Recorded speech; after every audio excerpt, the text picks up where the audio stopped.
Hey, what's up everyone? How are you doing today? I hope your day's going fine. If not, I hope it gets better. Today I'm going to be reading you a creepypasta by the name of Everything Will Be Okay by Elise Groves.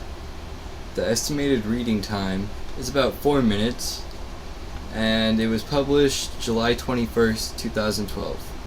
Let's get right into the video.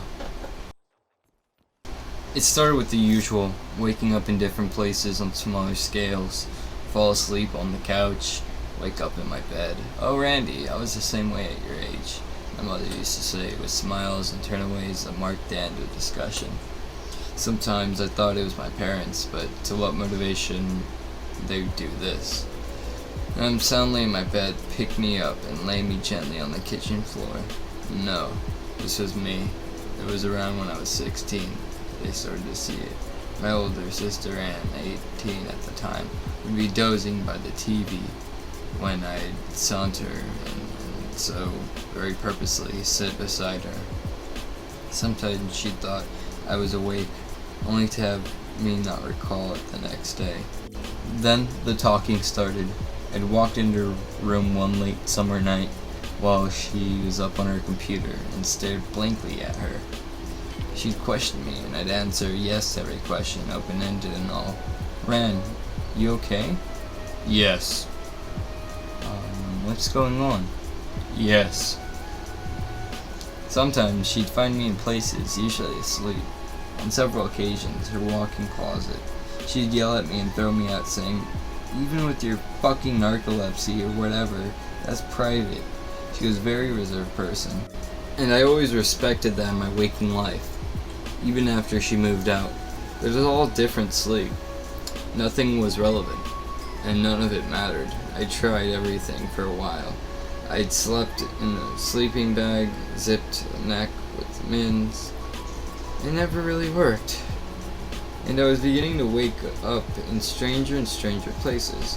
Granted, I never went too far from home, but it was becoming a regular thing that I'd wake up outside. Forest, streets. I was sleepless for days at a time, and it made me delusional. But I didn't care. I just wanted to be normal. My best friend, Darren, was very supportive, always calming me down when I was sleep deprived. I felt like my mind would implode. He'd coax me to sleep and promised to watch me, and for the most part he did. Sometimes I'd wake to little notes from him, little affirmations like everything will be okay, Darren. I'd find these notes in the cracks and rifts of my home, folded neatly and creased tight, telling me it's okay. Darren and I didn't always get along though. Sometimes we'd fight and he'd leave. The guy, he had a lot of problems, maybe some form of manic depression. That's when I'd find the malicious notes, the notes that told me to fuck off, to get over myself, which eventually progressed into darker territory. I'd find them around, and it was if they interact with me. Nobody loves you, all you do is destroy, Darren. But I try so hard to be good, I think to myself, and every time you try you fail, Darren. I'm so sorry, I whisper faintly. Kill yourself, Darren. I should have just stopped hanging out with him, but he was all I had. Then he'd leave me cold. I'd wake up in the dirt under cold sweat with blood on my hands that I stole from myself in my slumber. This is why you're worthless, Darren. Annie was leaving soon, going to college. Over the course of a week, her room faded to emptiness as she took all of her things to her dorm. And then only she was left. She said she'd be out in a week. It'd been months since I'd gotten a note from Darren. He hadn't been over to supply them. I was happy, alone, but happy. He couldn't bother me anymore. And the night before Annie left, I went to sleep happy. I dreamt of beautiful things, waterfalls, and meadows, places where everything was in its right place.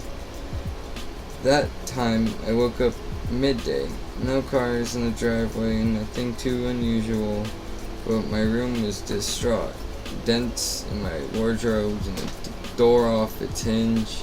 Must have been a crazy night, but at least I was still in my bed. I went down the hall to check if Annie was still there. She never said when she was leaving. Her room was empty as usual, but something was off this time. Her closet was open, a crack. She never left her closet open, not even for the slightest bit. It was her private zone, her sanctuary. That's when I saw the little drops on the floor, smeared like crimson pastels, like someone had gone over to spread them. I followed them to the closet, looking down the whole way. I reached the door and wrapped my fingers around the edge, slowly pushing forward. And there she was, mangled and beaten, the veins in her neck torn out. The carpet was no longer off, white and dry, but moist and crimson. It was as if she was mauled by an animal, and I saw it. A little note on her chest, folded with the care and precision Darren has always prided himself on. But the signature was different. And then it hit me, clear as day. Like waves with clarity, but still somehow topped with disbelief. It wasn't Darren. It was never Darren. I squeezed my eyes shut and I declared it to myself. I opened my lids. As I read the note one last time, glazed eyes and trembling fingers. Everything will be okay. Randy.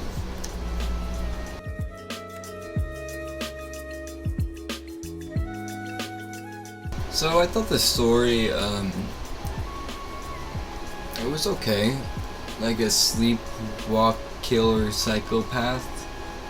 It's alright, but I don't know. I thought it was kind of cheesy how he had like schizophrenia and he like made up a person named fucking Darren when it was himself the whole time. I don't know. It was a stupid plot twist, alright?